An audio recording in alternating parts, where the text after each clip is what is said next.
think it was less than cargo shorts. My hillbilly boots. Okay, let's rock and roll, man. We got a lot to cover today.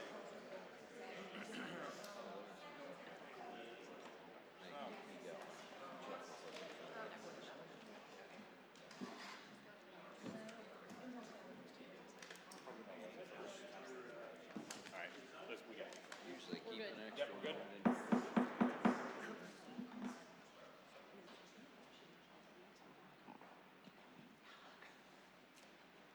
Okay, I'd like to call to order the public meeting regarding amending Chapter 1171 Administrative Powers and Duties, specifically Section 1171.06 Schedule of Fees pertaining to permits and fees for cement work on private property and the public right-of-way.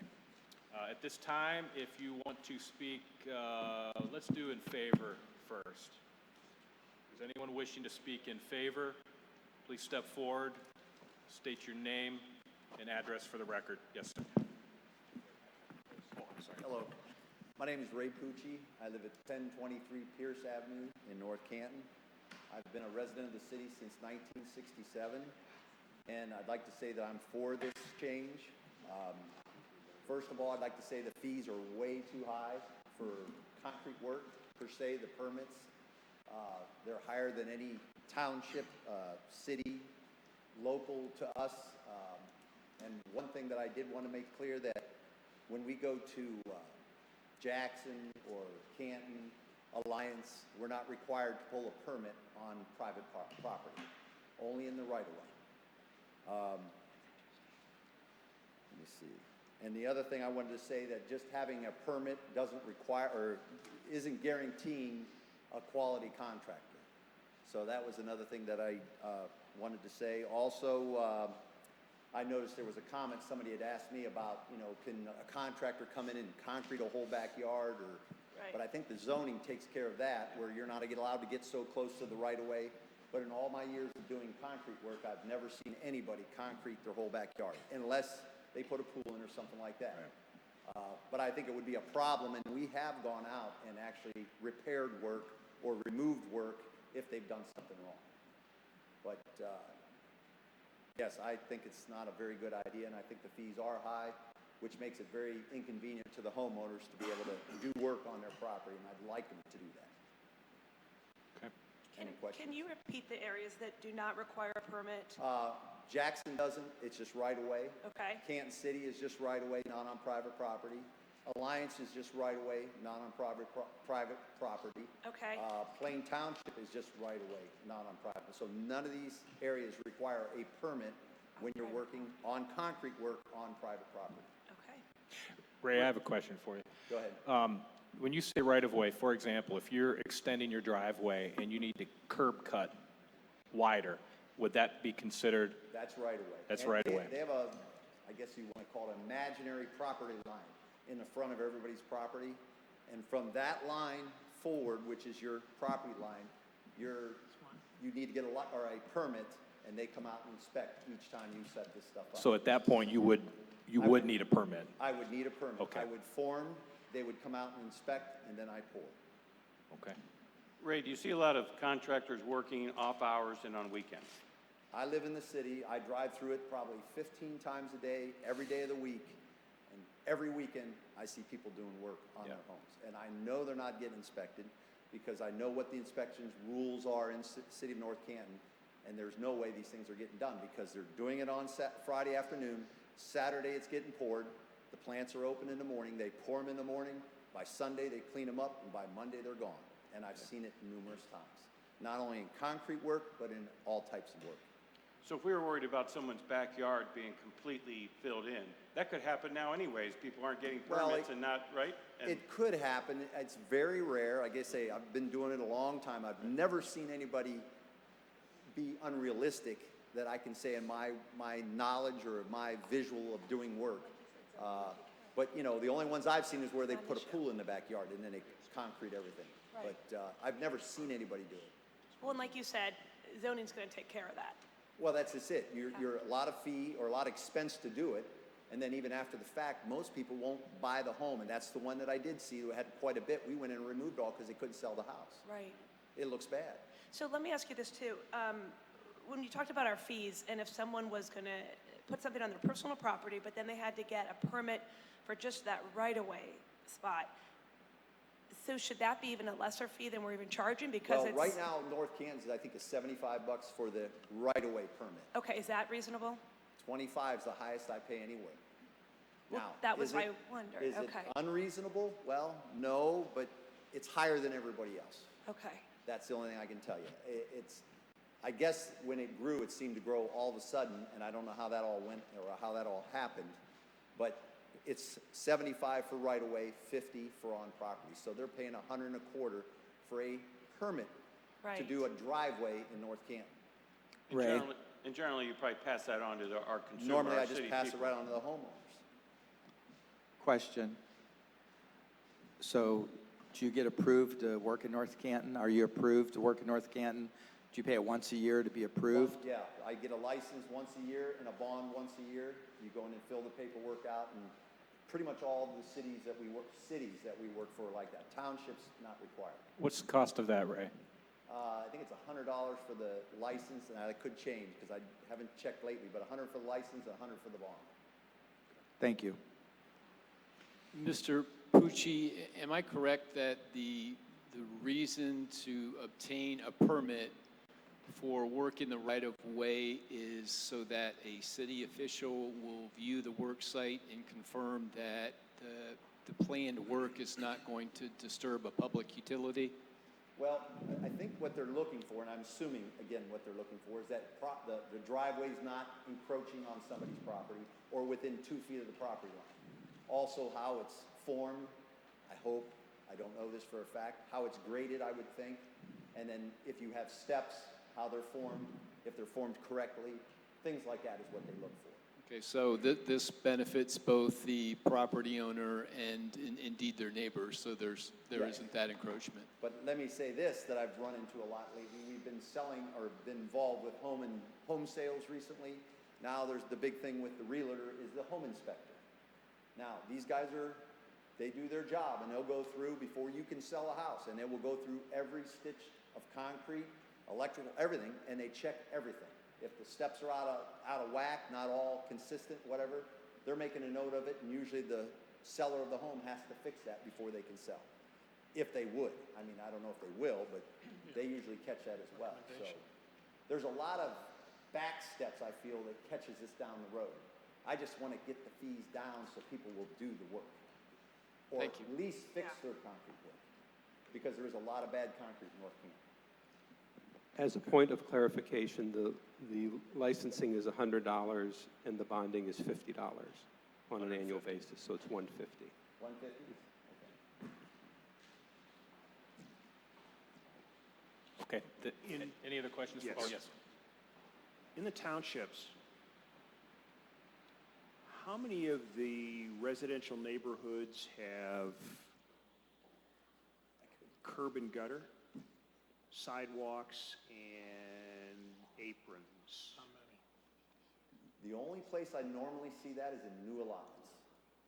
Anything that's existed or been around for 15, 20 years, you usually don't That's see it. correct. It's only in new allotments that I see curb and gutter, sidewalks and whatnot. But That's the right answer.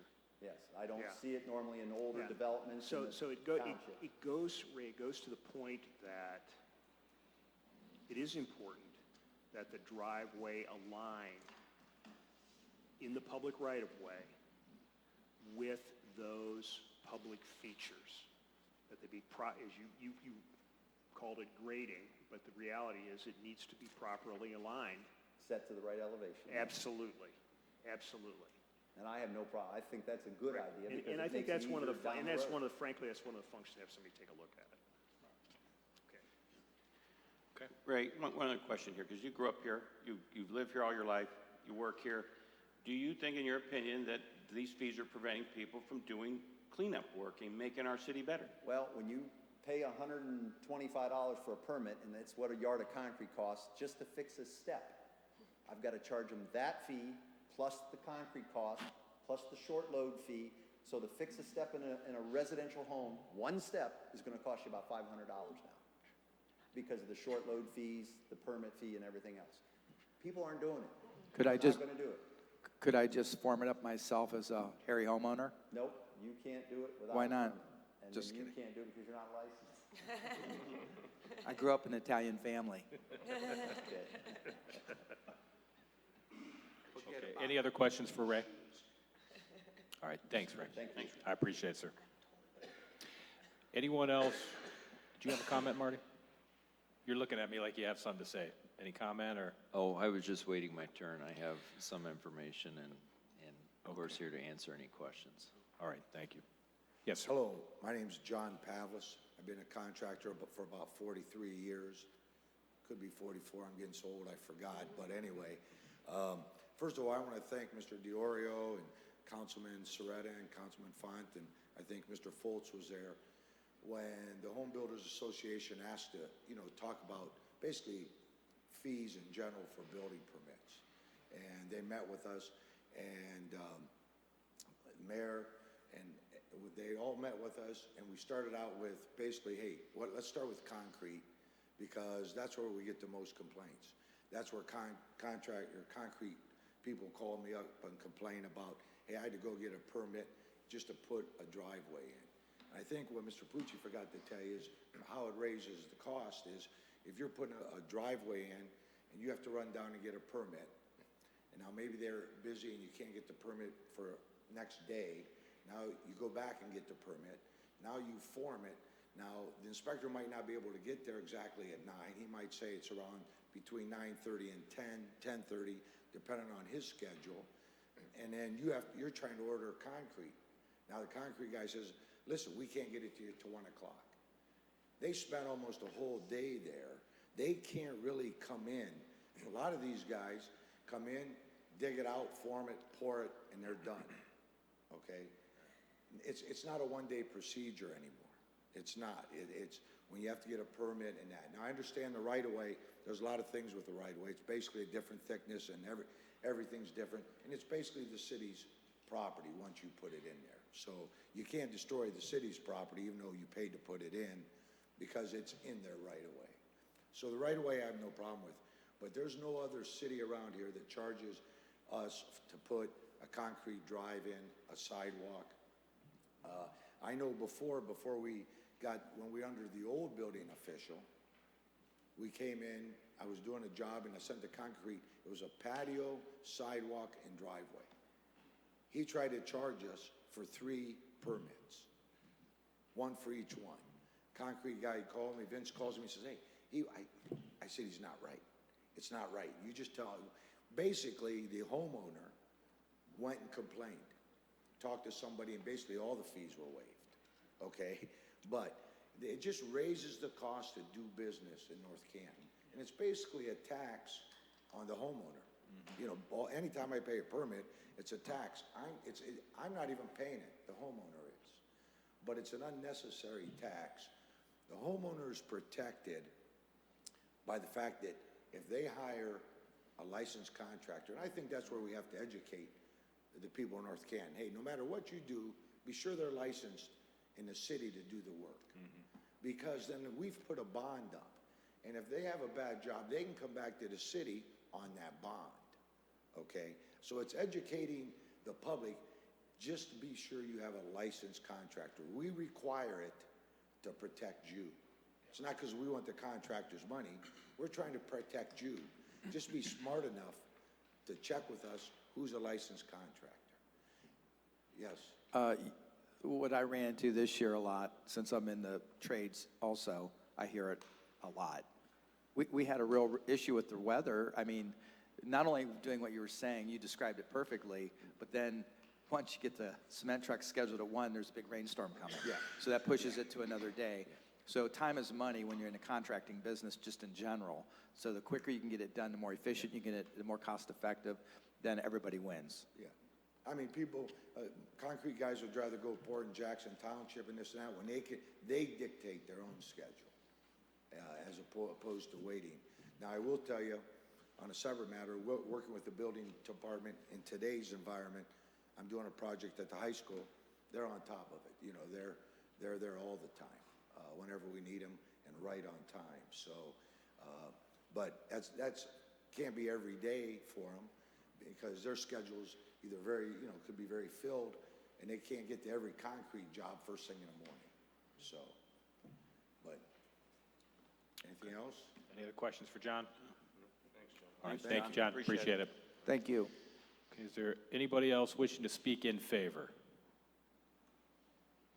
Okay, at this time, if you wish to speak in opposition, please come to the podium, state your name and address for the record.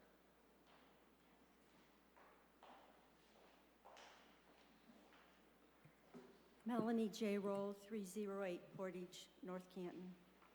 It has been my opinion that the city has expressed a desire to enforce the zoning code, particularly the exterior housing code. The outcome of that enforcement was the city would have uniform standards, whether that is signage, fence height, setbacks, or how much of a backyard can be concrete. Eliminating the permit process for backyard concrete work invites homeowners to skirt established zoning requirements. Wouldn't it be rather easy to extend the concrete a few feet closer to the neighbor's property? Drainage to adjoining properties has not been discussed at all. Would downspouts be directed toward the neighbor's property? This elimination of the homeowner securing a permit and then the city inspecting the completed work invites mischief. The city is making neighbors, in essence, the city inspectors.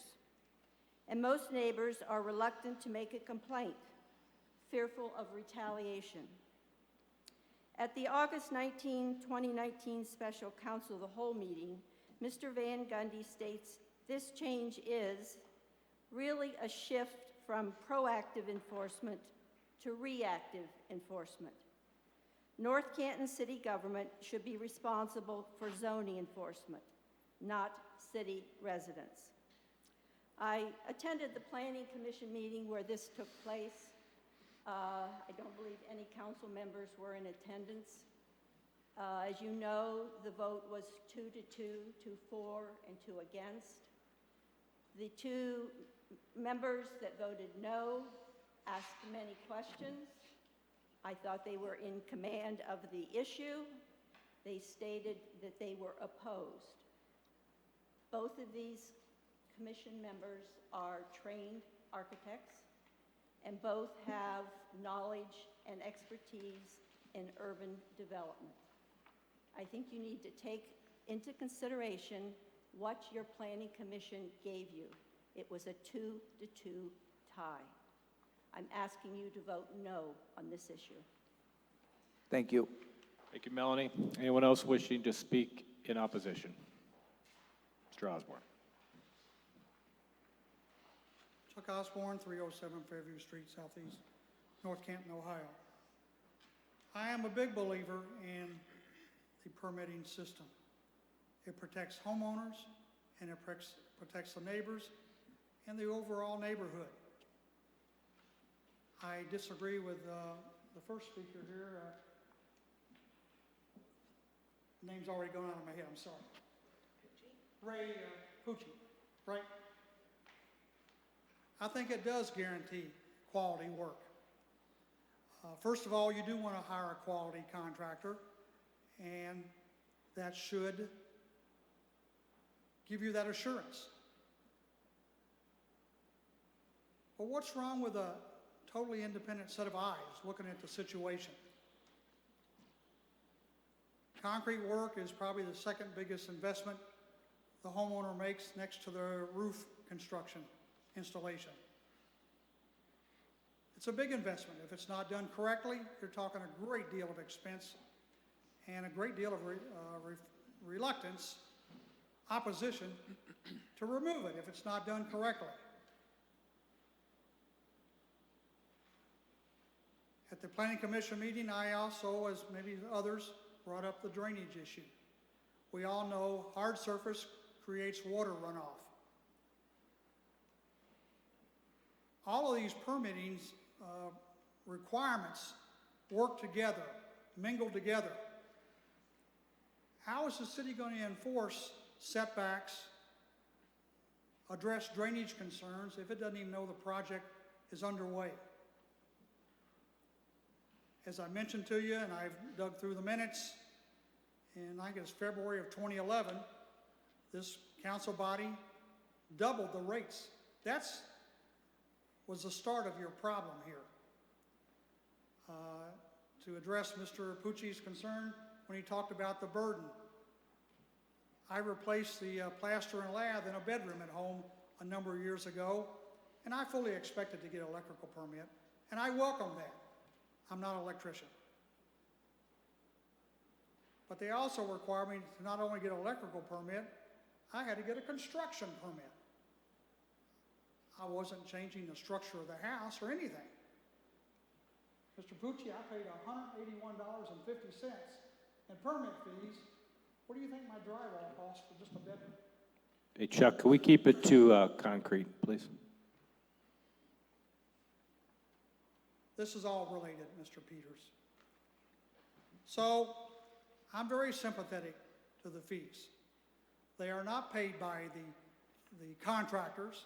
Ultimately, they fall to the homeowner. The homeowners, maybe in my naive view, is being protected because they have an independent set of eyes in dealing with possibly a new face, somebody they have discovered and gotten good reviews. But it's always nice to know that there's an independent set of eyes looking over, and maybe the contractor should know that somebody is looking over their shoulder, that they can't cut corners. The city inspector hopefully is looking at the big picture, setback requirements, drainage requirements. Typically, the city would require you to do a plot plan to show you where the work's going to take place. Does it meet setback requirements?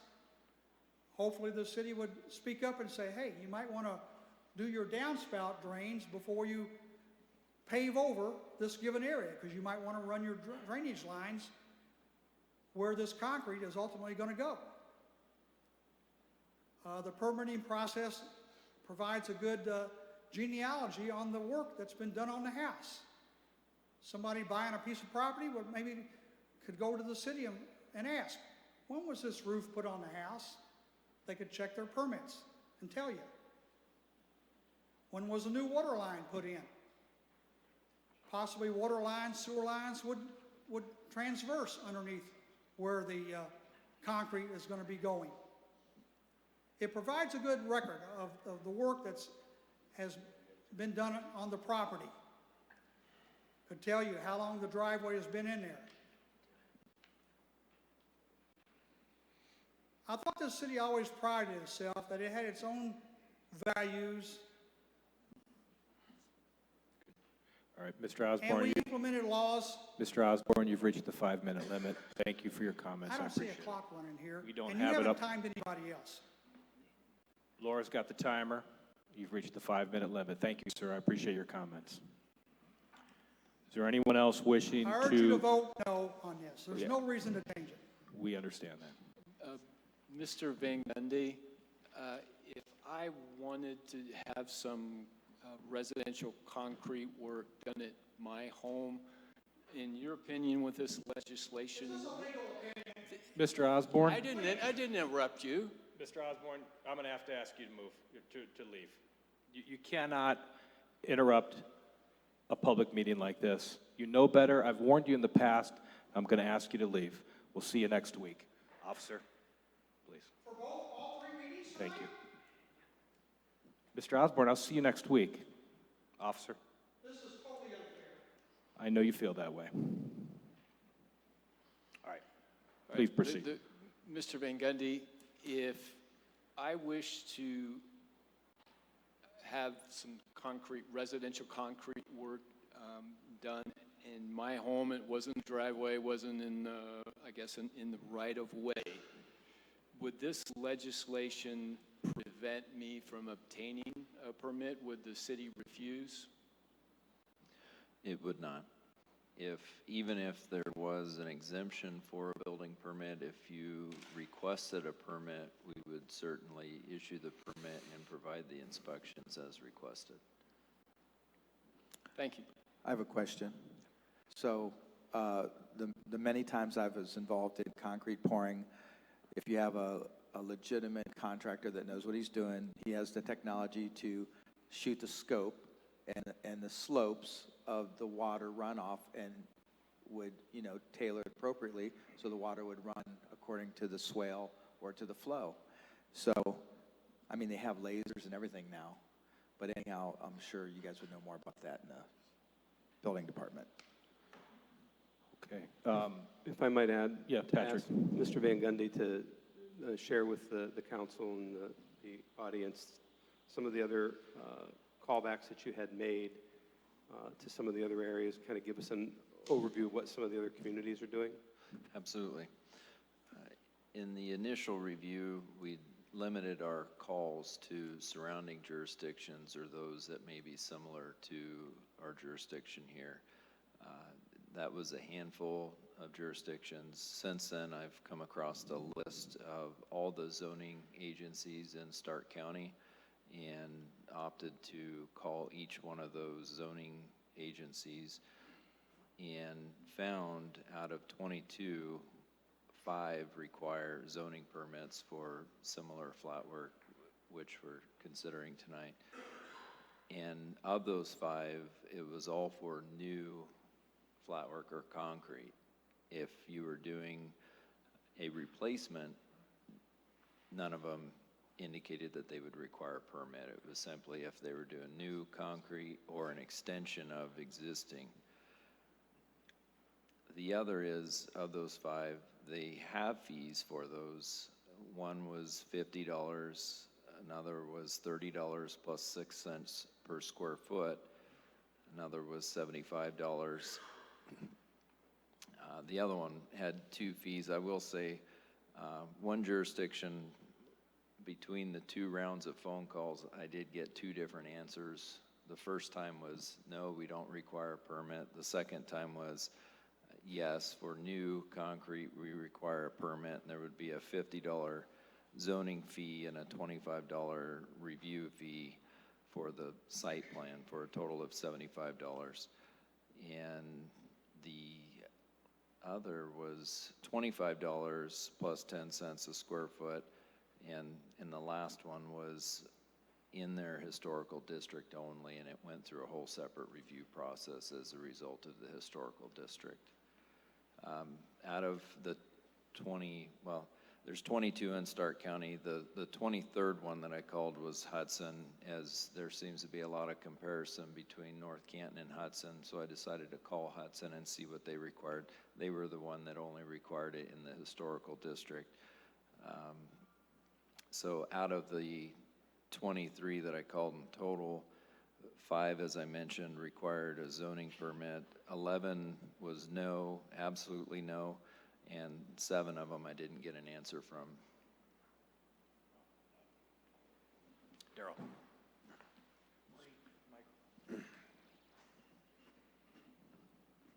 One of the issues that we face here in town is, and I'm not sure it applies to the township. Clearly, we've heard that we have curb and gutter and sidewalk issues that we have, they don't.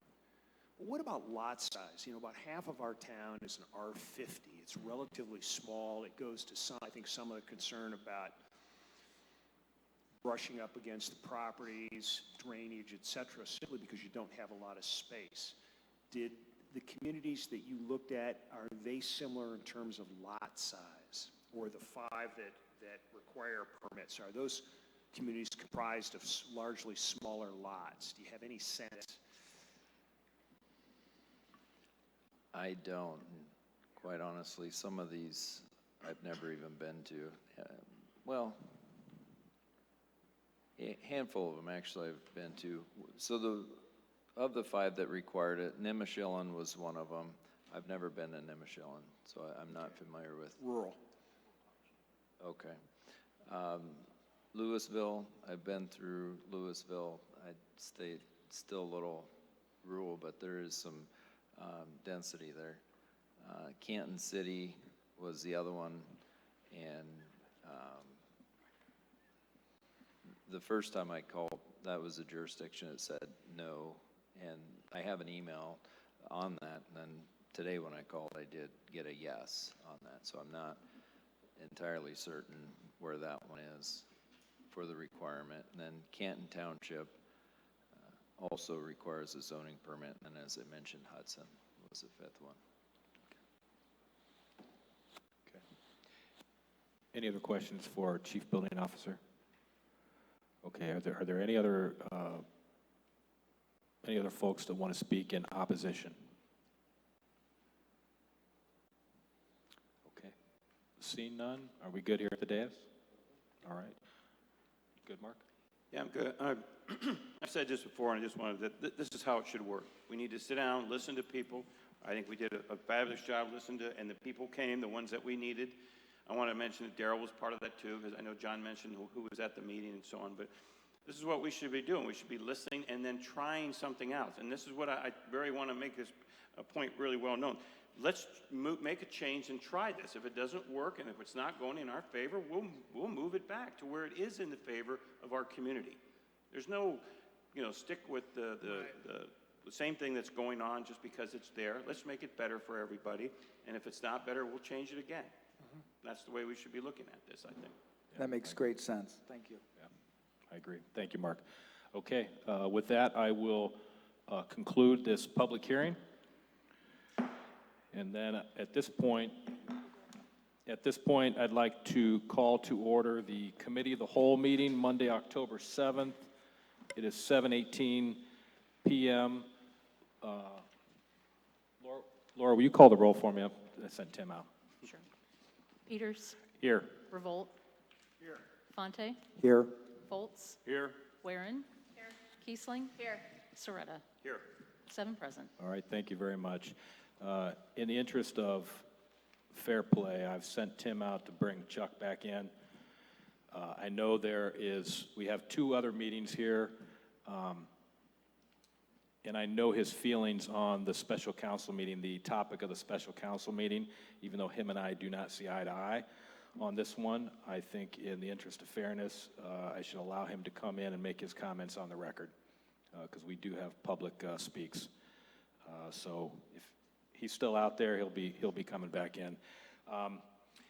Before we get into the bones of the meeting here, I wanted just to recognize on October 2nd, I believe, a very special member of our community passed away, Captain Jack Patterson, a good friend of mine, lifelong North Canton guy, was all about service, and he's a good man, and he's going to be greatly missed. And with that, I would like to have a moment of silence in memory of Jack and his service.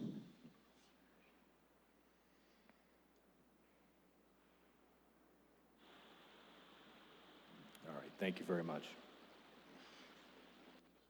Oh, yeah. I just caught this rather late in the day, but Paul Bloom, former council president, Daryl, you'll remember Paul. I do. I think we were both served. I had the honor to serve with Paul when I first was elected in the council. Just recently passed away. Daryl, if you wanted to say anything, I think he was a great leader for our community. He was a council president when I was here, my first couple terms, and he was very professional, great advocate for biking, and just a pleasant gentleman to work with. I think you've said it. He just recently passed away. He was 90 years old. He did 2 tours and served in a variety of capacities. And I think he always had the interests of the city at heart. So I think our condolences go out to his family. His wife Kay is deceased. He was remarried, but nonetheless, I think we should acknowledge his service to the community. Ask for a moment of silence for Paul.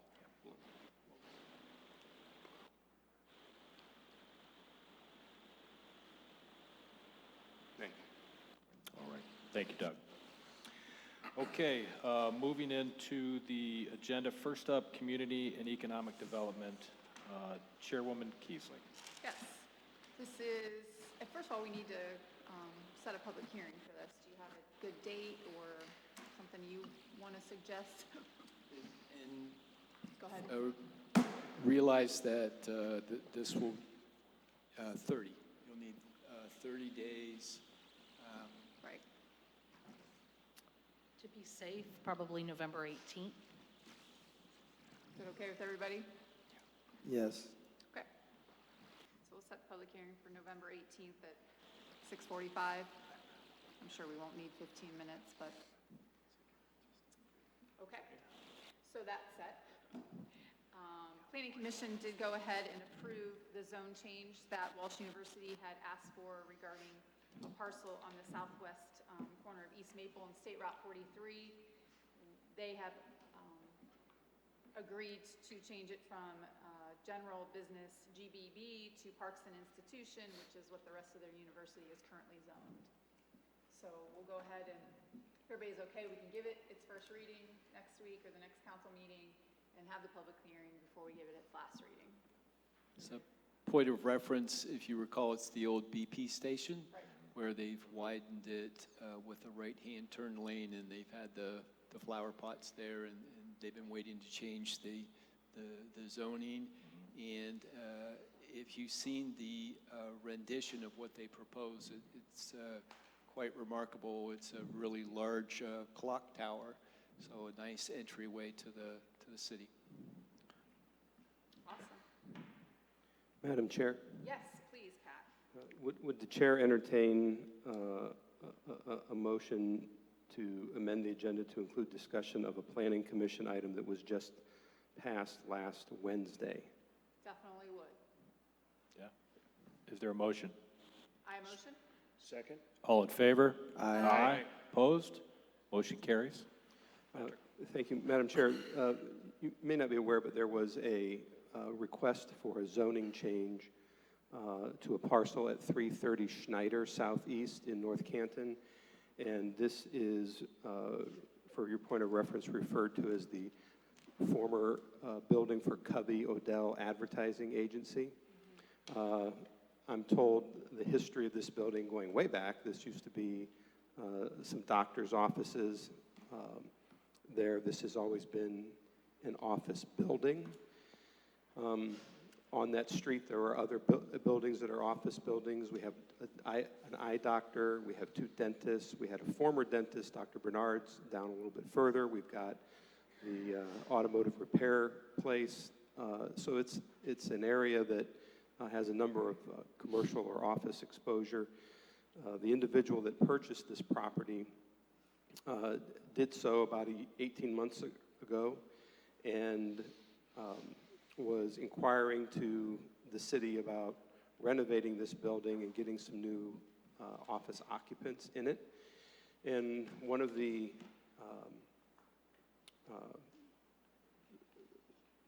parts of the regulations that govern its existing zoning, which is R2F, says that you can have an office building, offices in an R2F zone. But when it comes time to spend some money to upgrade, say, the interior, and that's what the owner wants to do, this building needs a makeover. Covey Odell eventually merged with Crowell Montgomery, and they moved their offices up onto South Main Street. So this building has been empty for some time.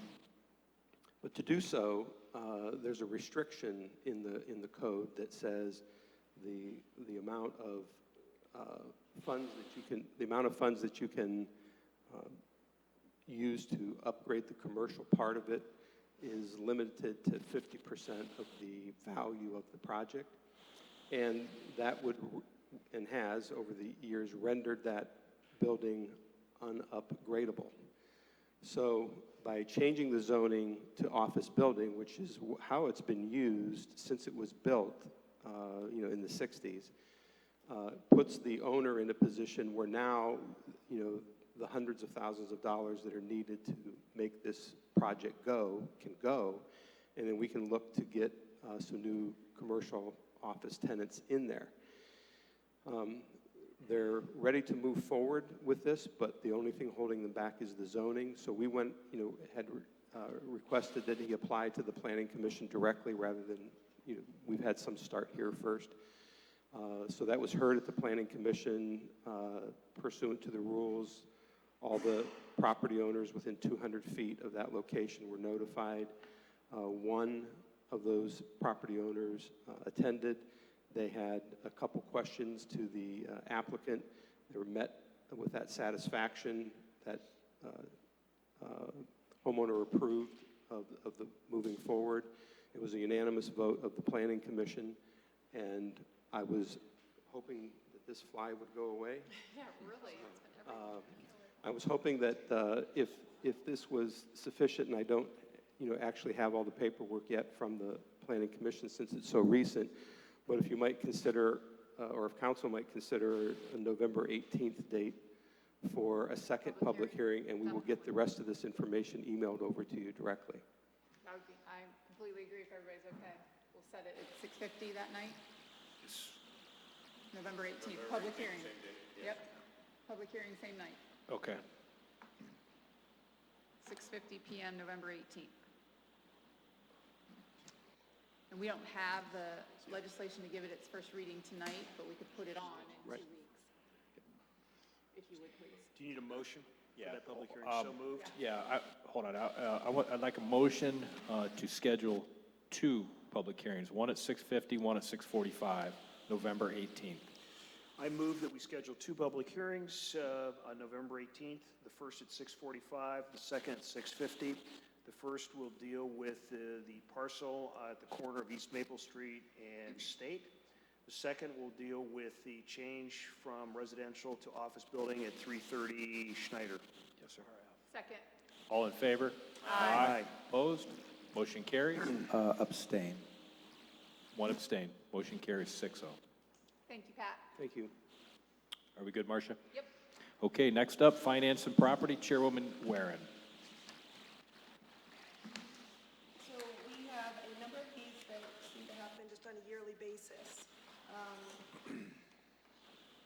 And then some are with architects involving architectural fees for the Dogwood and the Bitzer Park.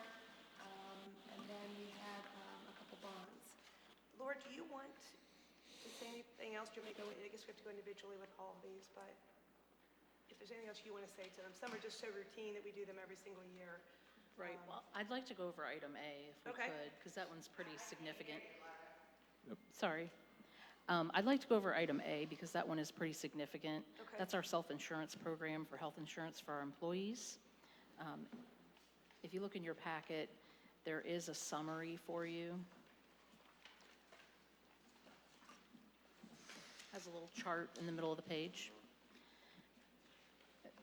The city works with Huntington Insurance as our vendor that helps us shop our health insurance each year for our employees to ensure that we're getting the best pricing and options for our employees.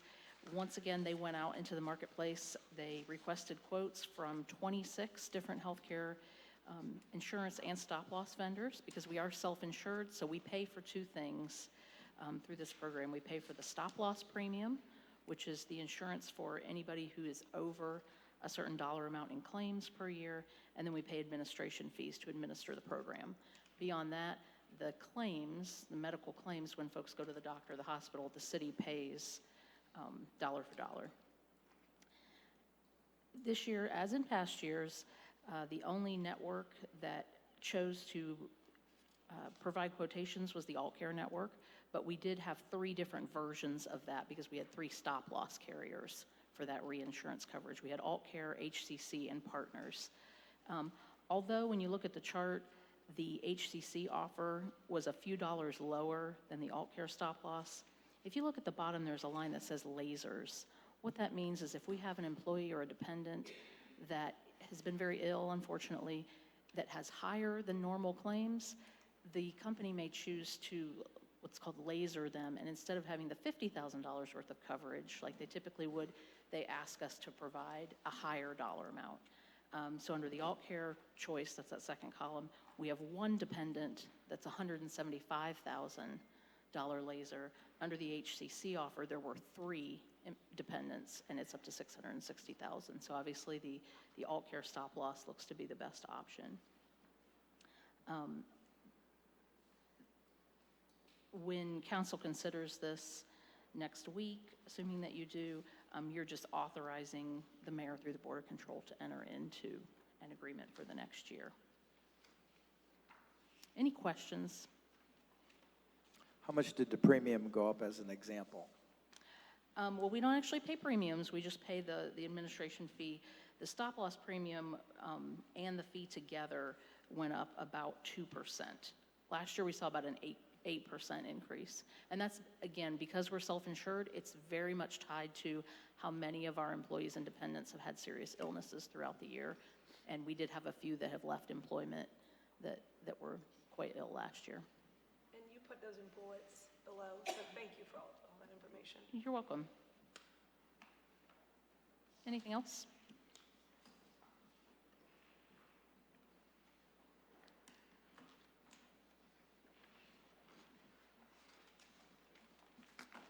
Okay. Moving on to B, this is for providing legal representation for individuals who cannot pay for themselves. Not to exceed $22,000 per year, and we've done this every year. Are there any issues or concerns with this one? All right. The next 2, C and D, are for professional architectural scope for Dogwood and for Bitzer Park. And these are just, I'm assuming these are bids that also came in for those fees, Laura? Yes, I'd go to administration on this because Okay. they're the ones working with that architect. Yes, thank you, Madam Chair. The city put together an RFQ for the professional services for architect and design for Dogwood and Bitzer as part of our park expansion project. We followed the provisions in the Ohio Revised Code as it relates to some special processes that are used in selecting architects. And there were approximately 5 firms that submitted SOQs, Statements of Qualifications. I reviewed those Statements of Qualifications. As you know, I probably know the most about what we're trying to do with the park since I put that presentation together, and you guys voted on that 2 years ago. But in reviewing those, I was looking at the Statements of Qualifications and who best could provide the designs that we're looking for, who might know the community the best, who had the best team experiences. Once those were sorted into an order from preferred to least preferred, the code requires us then to reach out to the number 1 on the list, engage them in a detailed scope of service, and from that they give us a price. I feel that the price that was given for these 2 projects is appropriate given the scope of work, and so I'm bringing that to council for us to move forward on. The process, if we were not to select them, is then we would go to the second one on the list and repeat the process, scope of work, cost of goods and services, bring it back to council until we found one that worked. The firm that was chosen was Branstetter Carroll. Branstetter Carroll, you know of in recent time here, is the firm that was chosen to work on the design for the Public Safety Service Center. And there are some cost synergies that can be used from that project along with the park project. A lot of the same people will be involved. We're scheduling meetings to run back-to-back when they're in town so that we can keep our costs down. More importantly, though, is that some of you who have been around a little bit longer may recall that Branstetter Carroll was chosen by another council in 2012 to do the master plan for Dogwood Pool. So at that time, the mayor and Kim Cooksey, who I believe was in charge of running the project, selected Branstetter Carroll, and they came up with a very good design for Dogwood Pool. We haven't had the funding available to implement some of those things, but now with the funds that we've received from the state of Ohio and incorporating some of those changes into our park expansion plans, we're going to see those visions come to fruition. So this is the first part, to get somebody to come up with the design work and put it out on paper so we can see exactly in lurid detail what it is that we're doing and how much does it cost. And then utilizing the funds that we've raised on our own through private sources and through the state. And to that end, we've submitted our request for Phase 2 funding on these projects as well to the state for the next capital budget. So. Pat, on the surface, that looks like a lot of money. I'm the kind of guy that nits and picks of every little thing about that. What's the total cost, though, of this whole project? For these first two parts, for Bitzer and for Dogwood, you're looking at about $1.6 million. Okay. So it's just under 10%. And I know this is going to be a difference maker. This is a big deal for us, and so we want to get it right. So after looking at that and kind of nodding my head a little bit, I think that's kind of right in line with the importance and how big a scope this project is going to be. And with the donors that we have, too. There's a lot of skin in the game for these things. We want to get it right. Yeah, in response to inquiries from Senator Schuring's office, Representative Osleger, on where we are with this process, they were very pleased that North Canton has put together a very comprehensive plan and has executed on that plan. One of the changes that's different this go-around with the capital budget is that Columbus is refraining on awarding dollars to communities who then sit on those dollars for an indefinite period of time. So they're looking for action, and what we were able to show is that within 15 months of getting the award, we're picking an architect, we're going to execute on a design, we hope to break ground in the spring of next year. We've raised enough money to match what they've given us almost already. That's the kind of stuff that they like to hear and bodes well for us in the next budget cycle. Good. That's great news. Forward movement. Yes, Thank you. absolutely. Okay, looking at E&F, Laura, do you want to mention I'd bonds, or do you want? go to Tim on these because he did a lot of this work. Okay. If you would, please, Tim.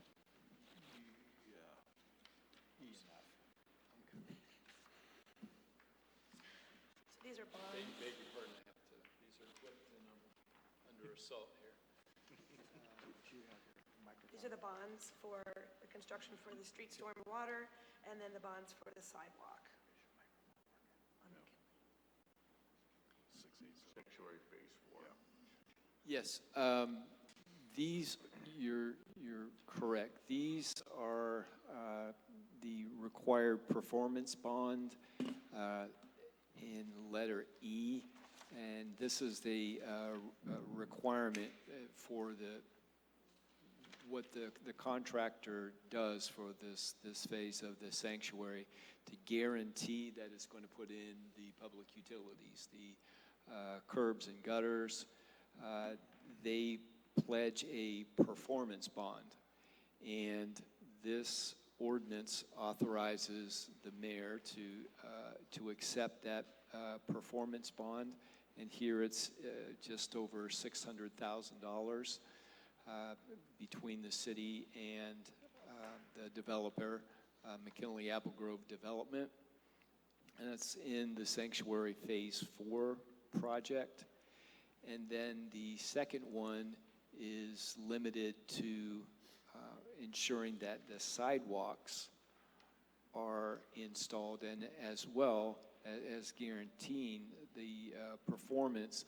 What they do is they will pledge a parcel that the engineer's office will have deemed that it's of value exceeds the amount necessary for the performance bond. Here is it's just over $39,000, and what this is it's in essence a mortgage. They give us a mortgage on this property that, should they not complete it, the city has the right to sell this property for the funds to be able to complete and install the sidewalk. So this has been our standard procedure, right? We did this for the other stages that they had out there. Yes, sir. It's our standard process, and I believe in the next couple weeks, from some telephone calls I've had from Monticello developer, that we're going to see similar types of documents. And this all also ties in with what's called the plat, which is an overall, if you look, kind of looking down, a blueprint of the properties. It shows where all the parcels are. It shows where the streets are. If there are new streets, it will have a provision in there, and we'll include that in the legislation for them to, offer these streets for the city to accept them. They're dedicating the streets to the city so that the city then accept these and maintains these streets as their own. Steph? Thank you. I'll do it. Move forward. Okay. Thank you. Next up, Personnel and Safety. Tim, I'm going to have you take A, Public Records Policy. Yes. The impetus behind this, it may seem, somewhat, out of, kilter. Normally, these things get amended when there are a lot of changes. But what occurred is that when we enact all the legislation that we do, the ordinances throughout the year, we're required each year to codify those ordinances. And this is kind of a technical term, but essentially what that means is that a company that specializes in this and does it for the majority of governments throughout the state of Ohio will look through our ordinances, and it will parse out the ones that are just the ordinances that help the city run, that aren't rules, if you will, that will be listed in logical areas. Things dealing with planning and zoning will be placed in planning and zoning, and when those ordinances are amended, they change those, put them in book form, and also put them online for us. And just by happenstance, I was looking at online our public record policy, and I saw that, and I think this is simply the result of there's a new company that is doing this. I believe the other one sold, and there's another company that's doing this codification process. And what should have occurred is that in 2015, when we amended our public record policy, it should have removed what was the 2000 public record policy. Instead, if you look at it, what it had done is simply added the new public record policy as the second and third codified ordinance in that section on public records. And what you're left with is the 2000 policy that has certain prices and subject matter, within there. And then you have the 2015, which was the update and completely modified the public record policy and changed the cost to the actual cost. And so you have these two competing pieces of legislation. One says, this is the cost of a record, and the subsequent one says, this is the cost of the record. So in wanting to correct that, I looked at the basis for the 2015 policy, which followed what's called the Attorney General's model public record policy. Now, understand that the Public Records Act, it's Revised Code 149.43. If you printed that It's about 48 pages. Your public record policy that's defined as a requirement within the Public Records Act states that governments and state agencies will establish its own public record policy. However, you're confined with the Public Records Act, and essentially what you're asked to do is summarize the Public Records Act and then simply put the cost for you that you've determined to reproduce these records. And so you can imagine for all political subdivisions, cities, villages, townships, counties, and all of the state agencies, all of the state governments, trying to summarize 48-page document, and there's also many parts of the revised code that affect the Public Records Act that would need to be included. They would be all over the place. And so within the Public Records Act, it points out and appears to recommend, if you wish, you may adopt as your own the Attorney General's model public record policy.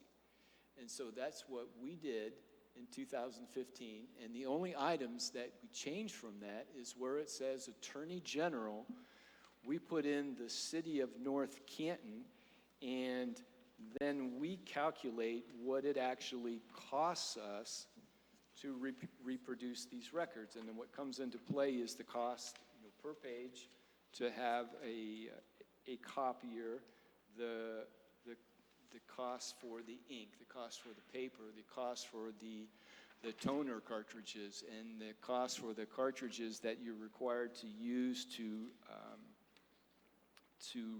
recycle those, and come up with your cost and then list your costs. And so that is exactly what we did in 2015, and thinking of, well, since this needs to be fixed, why don't I take a look and see, has the model policy been updated? And indeed it has. The Attorney General's office has updated that model policy and actually made it more of a summary than what it was. It was approximately 3.5 pages. Now it fits on 2 pages, and there's a requirement to have what's called a poster that summarizes your policy, which is a summary of the Public Records Act. And so what I did is I went to the most current Attorney General's public record policy and did exactly what it suggested. And so our 3.5-page public records policy, my recommendation is to simply follow what they recommend you use. So it fits on 2 pages. We've kept the cost exactly as what they were. We didn't even look at raising the price. And if you can see here, our what used to have to fit on 11 by 17 page and place in every area where the public records are maintained, the Attorney General's office has made their poster. They've been able to summarize it down to 1 page, and ours matches exactly, except it says North Canton instead of the Attorney General's office, and we have our cost instead of what theirs is, and actually ours is a little bit less. One of the concerns that comes up now and then is there is no fee when you have a record scanned. Well, there is no fee if you have a record scanned and someone wants you to send them a copy of that. But if it's the first time that you're going to scan a record, the copier company charges you per scan. They count those, and there's a fee per scan. So the first time that you scan it, there's a fee that's involved. The city has to pay this, and then we simply pass that on, which we're permitted to do. And so we put that in our policy and even got into a little more detail and stated that for the first scan, there's this fee. But if there's a subsequent scan, a second one, we've already scanned it, there's no fee. And so we put that in there. So I think we're even a little more up to date. And one more addition that I think is important, since this is still on committee, although the Attorney General's office did not include this one section that in its policy, perhaps because it does this, our state auditor's office, occasionally puts out things it wants you to know, things that you can do in advance, telling you, we're going to look for this when we show up.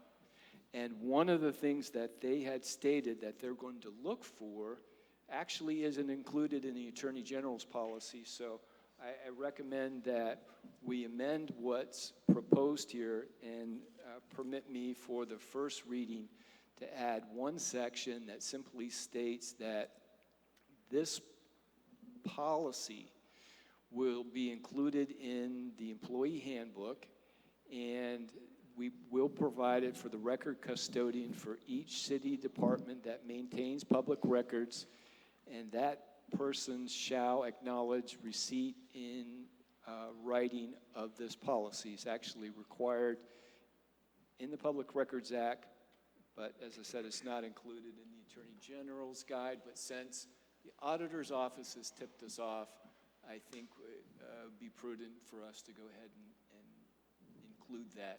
Once that's done, we'll go ahead and send that off and ask early if they'd go ahead and update the codification so that there's no confusion for someone looking at our codified ordinance from going online to see what our policy is. Tim, I have a quick question. So like on the copying cost, so say for example, I want 5 color copies scanned to me, 1 black and white copy scanned to me. Here it says 13 cents single-sided color, 3 cents for the single. So like, am I getting charged to be scanned to me for those? It's actually a per page fee. That's how it's broken out for the city. So for each black and white, it's a certain rate, and for each color page, it's a certain rate. We combine those together. So I don't want you to print them out. I just want you to email them to me. What's the charge? The charge is what the scan fee is for whether or not it is color or black and white. But as I said, if it's already been scanned and stored, there's no additional fee. It's just the New initial document? one, because the city will be charged for that initial scan. So you're saying once it's in there and 2 people ask for it, there's no charge if it's already scanned into the computer system? Correct. If we've scanned that and we have a saved scan, there's no reason to scan it again. There's no additional fee. Does the paragraph, is it crystal clear that's what it is? When I read it, it felt like I was going to get charged extra for every scanned copy. I understand if it's printed using toner, I understand that. I just wanted to make sure it's very clear that there's no discrepancy. Yeah, Dom, I agree. You and I talked about this. I read it as well. And it could be, if maybe we could tighten up that language. Just maybe add one more. Be a little more specific on that. Is that okay? It's pretty specific. There So- is no charge for emailed documents beyond the cost of original scanning. What's not clear about that? It's the section you said. That's in copying and mailing costs. There is no charge for emailed documents beyond the cost of original scanning. Right. Pretty clear. Right. So that's why I'm having a conversation. I want to make sure we're all crystal clear, and that's the way it is. So the original scan, we have to charge, but there's no charge for additional beyond that. So if you ask for it and someone else, if you were the first one to ask for it and we don't have it, then we'll be charged. And say we, the taxpayers are actually absorbing this charge. It's passed on. Are we all good? Yeah, I was only reading the first. Okay. You good, Dom? Yes, sir. All right. I apologize the length of that, but I know it's a very important It is. issue for many people. Indeed, they're the public records, so we want to get it right moving forward. I agree, Tim. Thank you for the explanation. All right, yes. Thank you, Tim. Thank Okay, you. moving on. Just one- Oh, yeah, Daryl? Tim, just make sure we've got, this is Exhibit A. Yes. And this is Exhibit B. Yes, sir. We should mark it Exhibit B. Yes, I've got Exhibit A on it. Exhibit B, I believe what we'll do is we'll type that on because there's so much crammed in there. Perfect. But we'll make sure, and when it's actually posted, it won't even have an Exhibit B, but for the legislative process, indeed. Okay. All right, moving on, item B, Director of Administration. I would assume we have an agreement between service and clerical? Yes, sir, we The do. city? We first want to acknowledge gratitude to the Finance Director for being part of this process. This is something that we've carried on since the beginning of the year. It was her idea. So our team met with their team. There was a very good discussion. I would characterize it as being very positive and optimistic. The requests that were made, not all were agreed to. There were things that the administration, finance pushed back on. But ultimately, we came to an agreement that everyone is happy with. There was only one monetary request, and that was for a pay hike, wage increase of 3% per year for the 3-year contract. The rest of the time, what we focused on was cleaning up some of the language to making it more clear what we would do in overtime situations, and we reached a very, what we feel is a very amicable position that benefits the city and benefits the employees. So those were the only substantive changes on my end. However, I know one of the things that the finance director looked at is finding a way to make sure that we continue with providing employees with the most accurate information as it relates to their health care benefits. In the past, all of our collective bargaining agreements included 10 to 15 pages of all the details of the collective bargaining agreement. If any of those details were to change during the course of the contract, that could necessitate coming back to council to amend the agreement. So finance came up with a great idea of just providing a link in the contract to our website where the most current employee benefit policies are. That knocked 10 to 15 pages out of every contract and makes it a lot simpler. And the stuff that the finance director is doing now with the health insurance that we've had, once that's adopted and we move forward, that'll be put out on that website and it'll always be current. Legal department also asked for changes in this contract as it related to medical marijuana, things that we've done with our other contracts. Those were also put in and agreed to. And the finance director may have other items there, but I think that was, the big pictures of what you're looking for. Thank you, Pat. Laura, any comments? The only thing I would follow up on the healthcare as it relates to unions is we are required to maintain the healthcare program as it was negotiated at the time of the contract. So although we renew our agreement every year with our carrier and there may be slight changes to coverage, whatever was in place at the time of the union agreement, that's what's in place. So currently we run a Plan 1 and a Plan 2 if we need to go on to a Plan 3, and AllCare works with us to keep each employee group segregated so that everyone's getting the full benefit that they negotiated at the time. Any other questions from council? Good. Okay. That concludes the agenda. So I'll entertain a motion to adjourn this meeting. So moved. Second. All in favor? Aye. Opposed? Motion carries. We are adjourned. I'd like to call to order now the special council meeting Monday, October 7th, 8:01 PM. Tim, will you please call the roll?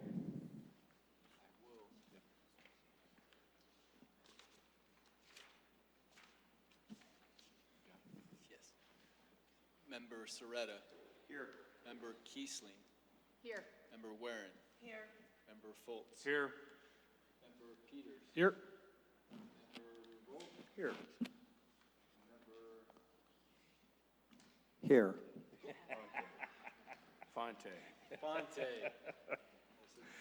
All right. I got stuck on your first name, I apologize. That's okay. Very good, all present. Dominator. Okay, at this time, if you wish to address council, please step forward, state your name and address. Want to make a motion to have a public comment. Well, it's on the agenda. So moved. And on special meeting. A motion to allow public comment for the special council meeting. So moved. Second. All in favor? Aye. Aye, opposed? Motion carries. I ask that the comments be specific to the item on the agenda. I know this is a hot-button issue. Let's keep it respectful, please. 5-minute time limit. Thank you, Chuck. Chuck Osborne, 307 Fairview Street Southeast, North Canton, Ohio. I'd like to read from your charter, section 2.05. Every ordinance shall be fully and distinctly read at 3 different regular council meetings unless a council votes to suspend this rules. Such suspension of the rule shall require the affirmative vote of at least 6 members of council. Each emergency resolution and ordinance shall contain a statement of the necessity for such emergency action, and its enactment shall require the affirmative vote of at least 6 members of council. Definition of enactment: the process of passing legislation. If you look up synonyms for enactment: to legislate, decree, sanction, ordain, order, dictate, make into law, legislate, pass, establish, ratify, vote in, proclaim, vote favorably. I think you get the point. 2 weeks ago, when you voted for, I think it's 66, 2019, you only had 5 votes. Consequently, that ordinance has failed. You cannot resurrect it in the manner you're trying to proceed tonight. You must start all over. Back when I was on council, in 2001, day 1, you learn that you need 6 votes for emergency legislation.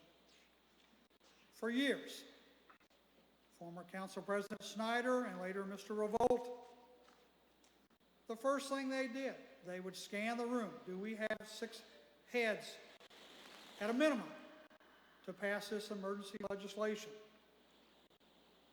If they didn't, when it was read, if it was already written out to be passed as an emergency and they didn't have the votes, they would amend the agenda and read it just like a regular piece of legislation. That did not take place 2 weeks ago. If you go look at the video, it was read with the emergency clause. These are 3 distinct readings. You need 6 votes for each and every one, and if any one of them fails, it doesn't pass. Certainly, if the first one is to vote to pass it as an emergency, it's failed. It's fruitless to go on and try to read the suspension of the rules and pass under the suspension of the rules.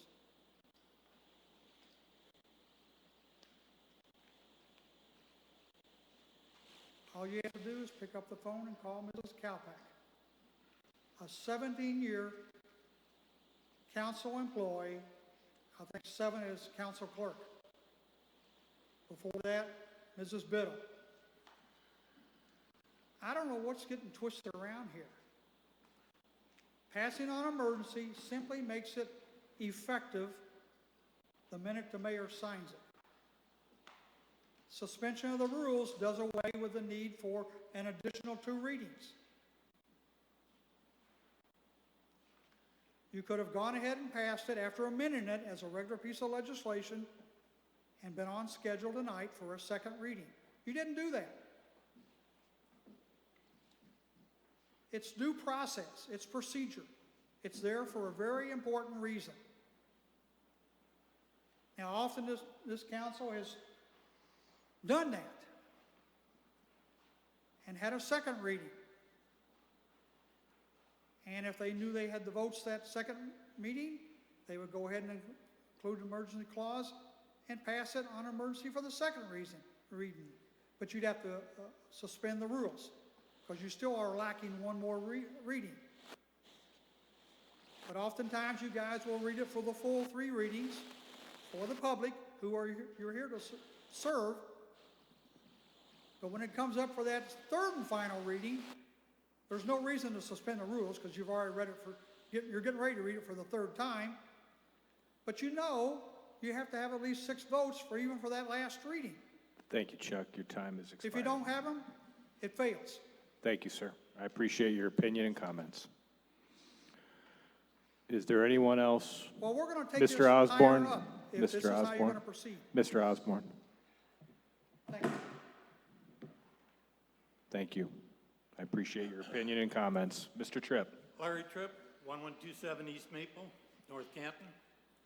This email was sent to each and every council member. I got 2 replies. Ordinance 66, 2019, a rather important piece of legislation which was introduced at a special Committee of the Whole meeting on September 9th, 2019 by Chairperson as being very important. It was discussed that evening by administration and council personnel as being a rather critical and sensitive issue, clearing the committee floor to be passed with an emergency clause. I understand the word emergency to mean a serious, unexpected situation or occurrence that demands immediate action.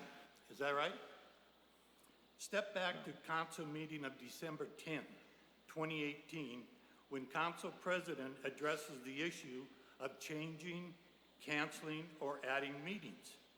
He states it makes government more responsive and quicker to respond to the needs of administration and or the residents. Ordinance 6619, Ordinance 66, 2019, was to be voted on and undoubtedly passed at an emergency meeting at the September 23rd council meeting. However, there was one flaw. Not enough council members present to enact an emergency vote. I believe one council member had made it known weeks prior that he would be missing a meeting, and I would suspect council president and other council members were aware of this. Then the unexpected happened. Well, I guess not really. The chairperson who introduced the legislation at a special meeting of the whole misses the September 23rd meeting. Thus, not the required members present to pass ordinance under an emergency vote. Knowing the attendance records of some council members, why wouldn't council president ask and force a special council meeting as soon as possible after the September 9th meeting? And for darn sure, after the September 23rd meeting. Why wouldn't any council person use their own initiative, either in private or on council floor, to force a special council meeting to address what appeared to be a very important piece of legislation? No meeting in 4 weeks to enact this legislation appears to contradict Council President's remarks of December the 10th, 2018. council or any member, why is the delay in passing this legislation? 1 month, 28 days. Thus bringing me to my quote for the day. It takes sadness to know happiness, noise to appreciate silence, and absence to value presence. Thank you. Thank you. Thank you, Larry. Glenn? Good evening, Glenn Saylor, 340 Reed Avenue Northwest. I should say Glenn Saylor Jr., but I think my father would pretty much mirror the comments that I have tonight. I pretty much agree with what Chuck and Larry have said so far, but playing devil's advocate, I'll say that you guys might say we're going to go forward with it anyway. So let's look at this piece of legislation for a minute. It says it's a renewal of a personal service agreement. So apparently there's already an agreement in place, and this is a renewal. That's pretty straightforward. Well, a contract usually has a beginning and ending date. So clearly, the city of North Canton knew what the ending date of this contract was. But due to negligence by someone at the city, it was completely ignored, and now it's having to be passed as emergency legislation. So I'd like that whole history reviewed tonight by council as far as how can this really be an emergency if it's a renewal of a existing contract. Secondly, this legislation completely lacks transparency. It doesn't say who the contract's with, so I'd like that made public tonight, who this individual is that the contract's with, how much the contract is for, and the length of the contract. I think the citizens of North Canton deserve that, especially considering the fact that it's a no-bid contract, which brings up the thing about no-bid contracts. Okay, whenever I hear no-bid contract when it comes to government entities, the only thing I can think of is government paying too much money for a good or service and probably not getting as good of a product as they should get. And clearly in this situation, and let me preface my remarks by saying I've got 35 years worth of experience in the computer industry, so I kind of know what I'm talking about here. Whoever is providing your service for your computer, and I know all the things about the importance of protecting your system from malware and ransomware and whatever. But whoever is doing your computer services has not designed some kind of product that is proprietary, that he designed himself and it's the greatest product in the world. You or I or anybody else could go out to Best Buy and buy Norton or Cisco or Microsoft products, and hopefully we have to protect our own home computers, and he's doing the same thing with your computer network. So it's not some guy that, this is the only guy in the world that can provide these services for you. And there's tons of people out there, and again, I've got over 35 years of experience, tons of people out there that have IT degrees, they're Microsoft certified, whatever, that are out there.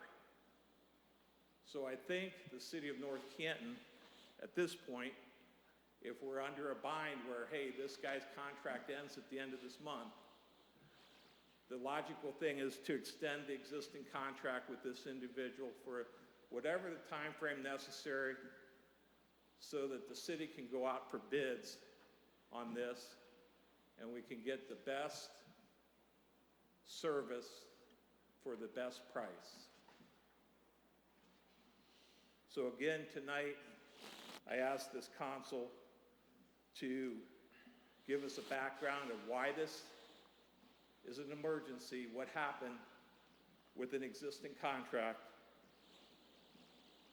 give us the name of the individual who the contract's with, the amount, the length of the contract, and again, consider putting this out for bid. Thank you. Thank you. Thank you, Glenn. Okay, anyone else wishing to address council regarding this piece of legislation? All right.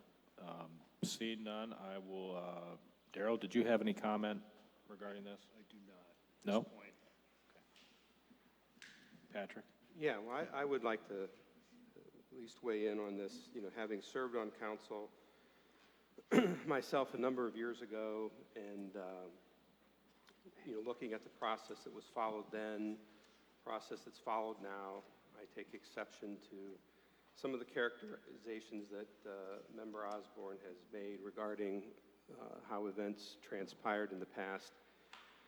You know, I'll try to make the reference here more closer at hand.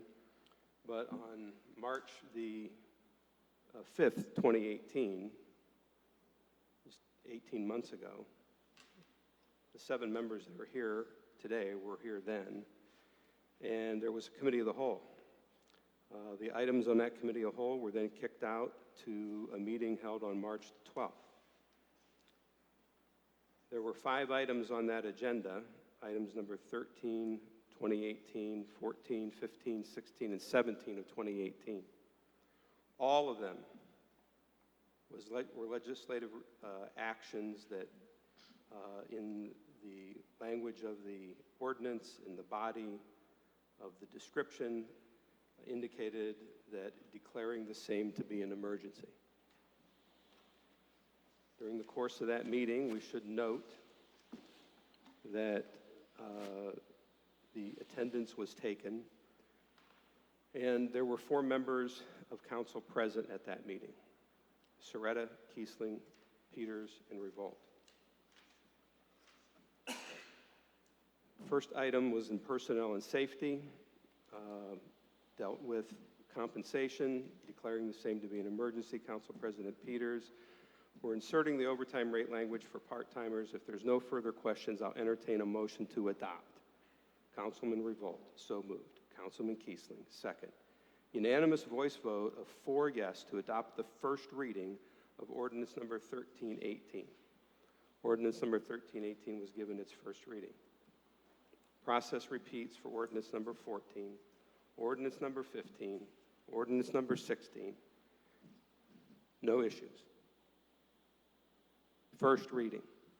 Ultimately, those pieces of legislation were brought up at second and third meetings where they were dispensed with. However, on ordinance number 17, Finance and Property Committee, Council President Peters, acting as chair of the committee, directed a question to me asking Director of Administration DiOrio, I was thinking this is of the essence of this. I'm sure I was thinking about calling after this, having a roll call vote to have a special council meeting next week to be able to pass this on an emergency. Is this amenable to you? So after some considerable discussion, it was moved and seconded by Kiesling and Soretta, unanimous voice vote of 4.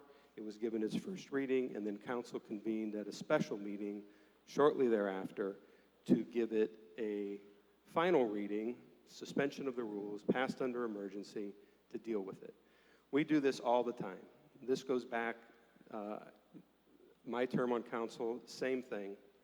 We do this routinely. Why is it being an issue today, this close to the election? I don't know. But this is standard procedure. I mean, if you look back to the period prior to the recent change where committees of the whole comprised 7 members of council, back in the day when I served on council, committees were consisted of 3 people. And I can remember as chairman of the Finance Committee with other 2 members, we held committee meetings during the day, open to public hearing, legally advertised, to discuss the budget. Now, Finance Director Brown has come up with a much better way than when we did it back then, but that's the way we did it. And there was no, at that point, it took 2 members to refer it out of committee to the floor. There was no figuring out in the committee if you had 6 votes to do something. That was the purpose of having a meeting and having discussion on the floor then at its first reading, to get the opportunity for everybody else to weigh in. What you're asking for now is to interpret the rules as such that in committee you need to know if you have 6, so that when it hits the floor you know you have 6. I can remember a time in 2010 when there was an issue before the council. I disagreed, rolling some short-term notes into longer-term bonds as it related to Arrowhead. And members Davies and myself were on the Finance Committee. Chairman of the committee was Mr. Snyder. And Mr. Davies and I were opposed to this measure. And when it was brought to the floor, Councilman Revolt was chairman, or was president of council at that time. The first vote was 4-2. Mr. Peters, you were unfortunately unavailable that night. That didn't kill it. It went on to another meeting 2 weeks later where the vote was held and it was passed 5-2. And then there was a third reading, and it had the emergency language in it. In the third reading, it was passed 5-2. And to Chuck's point, they didn't do what needed to be done then, which was, since it wasn't passed under an emergency and the rules of council weren't suspended, the emergency clause was left in and it was voted upon. That was the third and final reading. It wasn't the first reading. It was the third and final reading.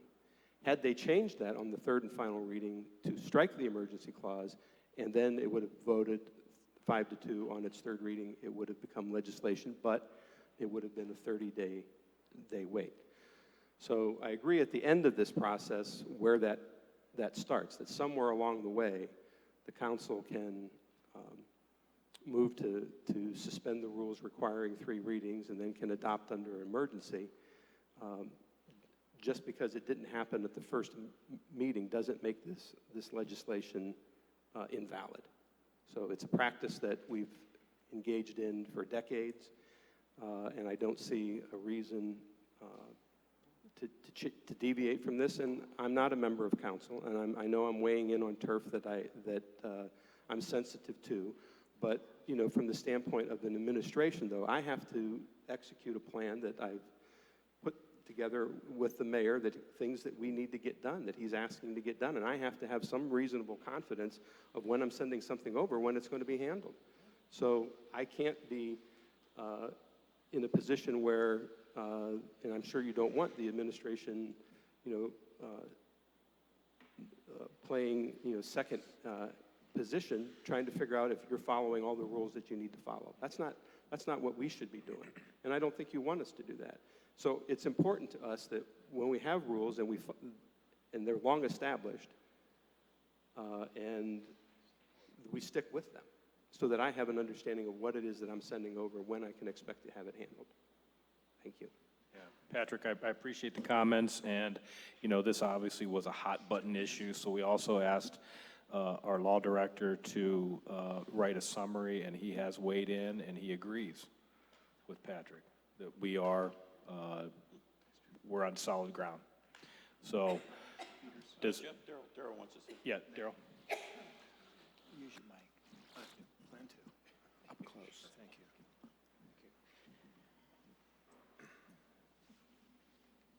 I think this has been a great discussion.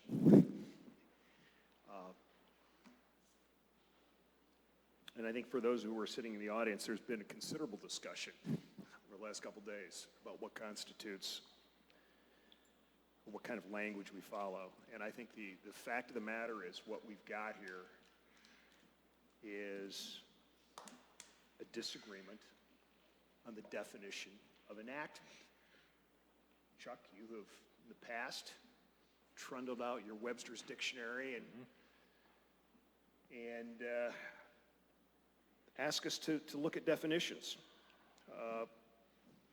I would say that I think both parties are correct here. Again, it depends on how one determines the word enactment. I think that in the course of this discussion, I've recently come to take a little more conservative view a more strict construction.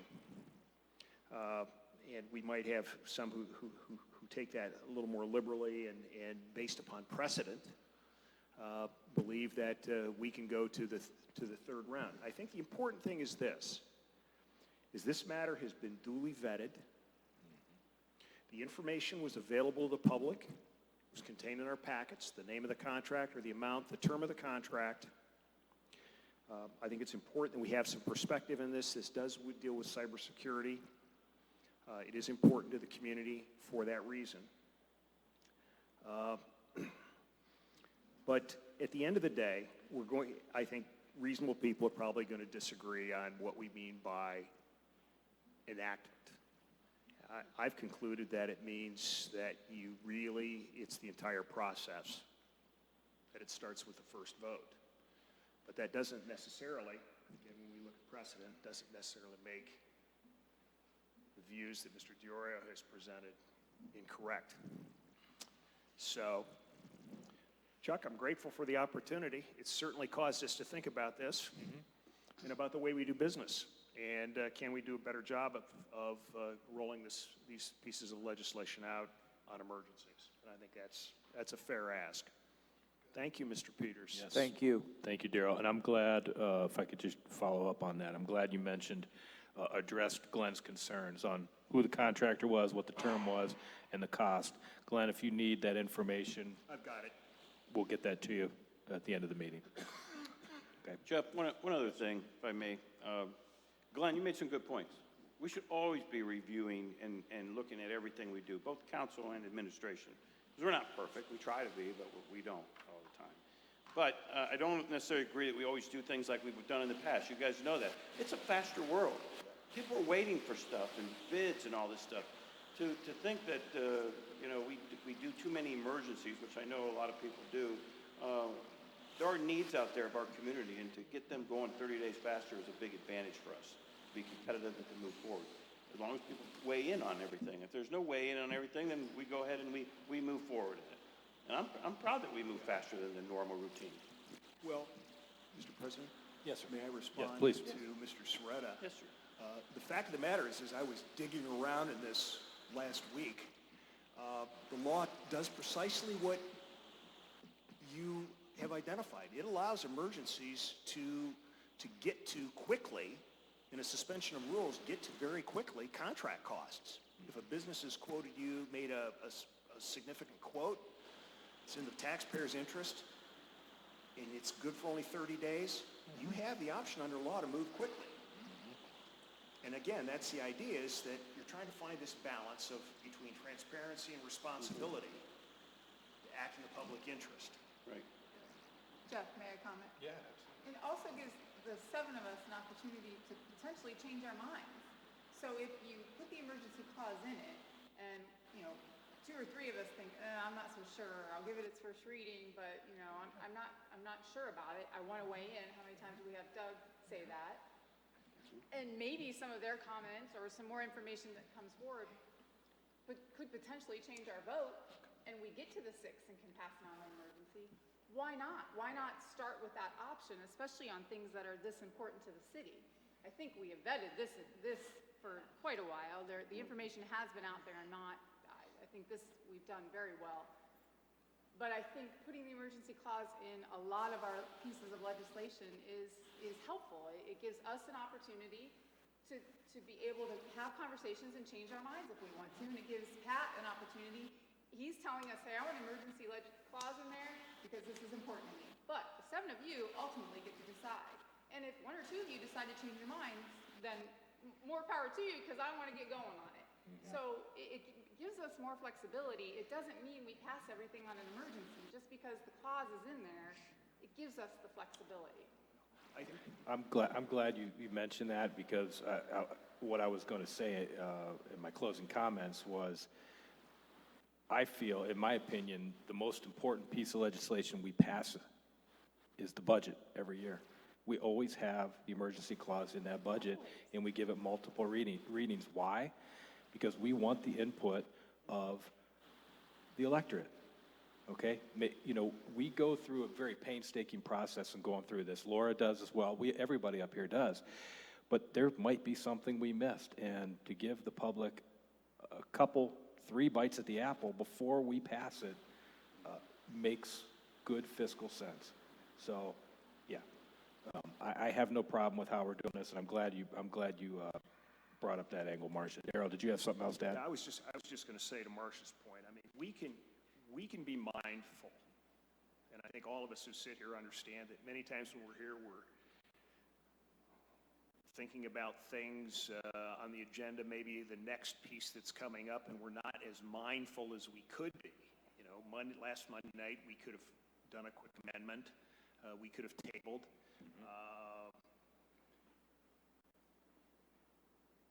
But I don't think we necessarily want to be awash in parliamentarianism either. You know, the bottom line is we're trying to get the public business done as best we can. I think, Chuck, the bottom line is this: we're going to make mistakes. It happens. And that's just part of being an element of being party to a human organization. We're going to miss stuff. We're not going to get it right all the time. But I think the point has been made here. The point's been made that it wasn't a mistake. I'm not admitting that we made a mistake, so I feel like you just did. Well, we may have a disagreement, and again, it stems back to my So you're speaking for yourself, not the rest Yeah, of us. for me. Okay. I think, you know, it stems back to my sort of recent re-examination of the definition of enactment. But the bottom line is, again, is that everybody up here is trying to do this in good faith. Yeah. That's the bottom line. And, you know, I mean, the net out goal here is to protect the public well-being by protecting our computer system against ransomware and hacking. That's really what we're trying to do. Okay. That's a very important aspect of this, of why it's a personal services contract. That when we looked at this last year, we looked at a variety of vendors. I believe we brought in an expert in this to help us narrow this down so that we wouldn't be opening this Pandora's box, if you will, and showing anyone that wanted to see, hey, take a look at North Canton's computer system. This is how we do business. This is, and swear to God, we had someone in this building pulled out their phone and click, click, click, said, oh, hey, I'm in. Am I in? And yes, you're in. Suddenly this person with their telephone was able to bypass our security system and within moments said, yeah, I'm in your system. Pointed it to us.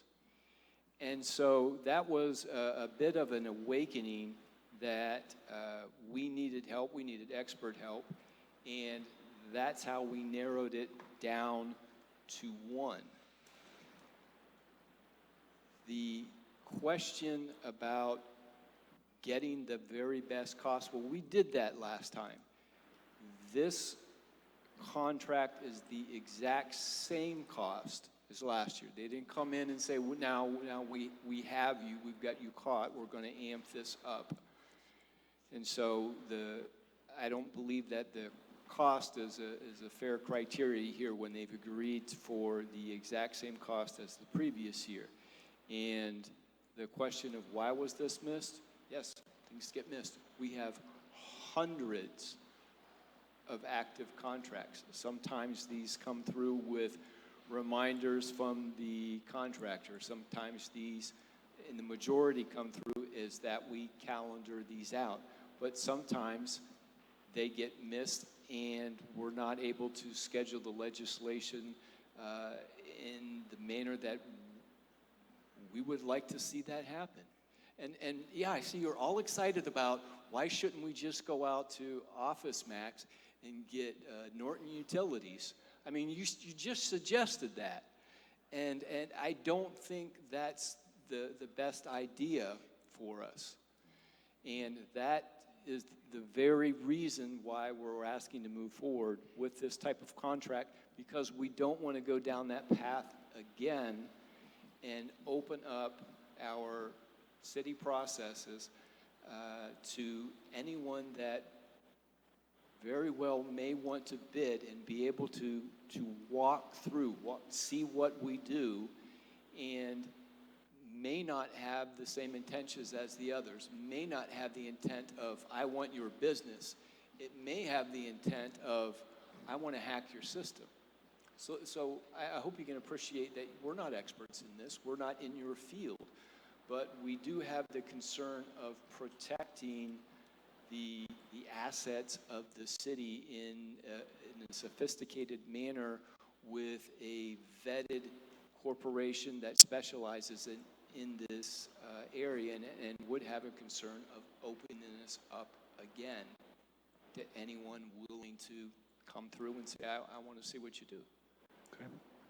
All right. Anybody else on council have any comments regarding this? Real quick, one last thing I'm going to say. To me, you have the emergency clause in the reading. We pass the reading.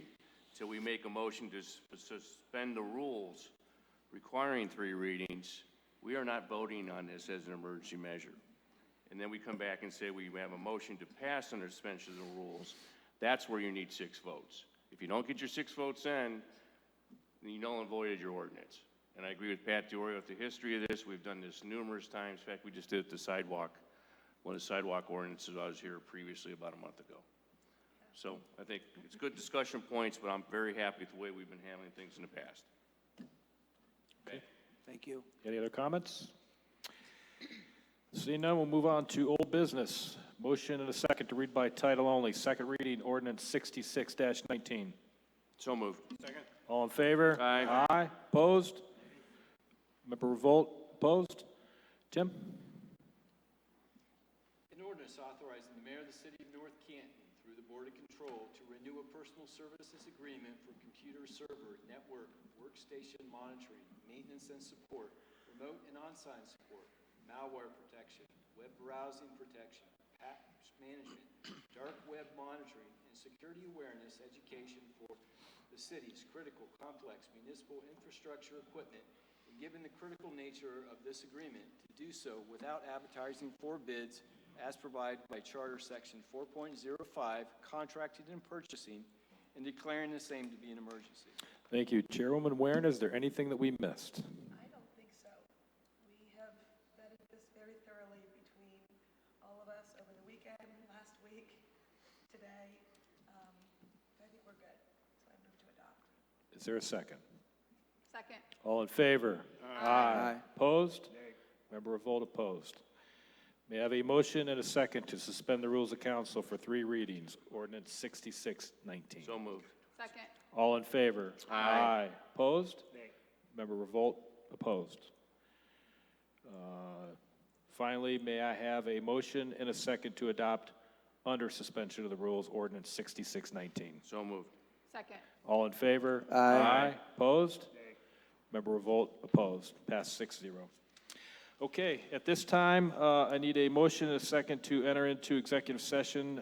Purpose of this meeting is to discuss collective bargaining agreements with union employees.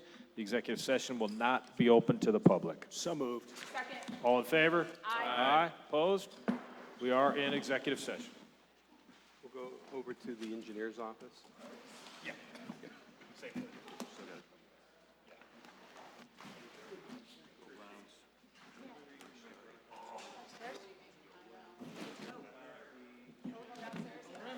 How are you? Nice to see you. Sure. So, Jeff, let's move quickly. Yeah. Everybody?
Okay. All right, I'd like to reconvene the council. We have a motion and a second to adjourn executive session. I'm sorry. So moved. Second? All in favor? Aye. Opposed?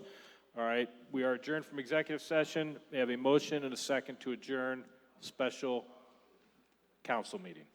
So moved. Second. All in favor? Aye. Opposed? Motion carries. We're adjourned.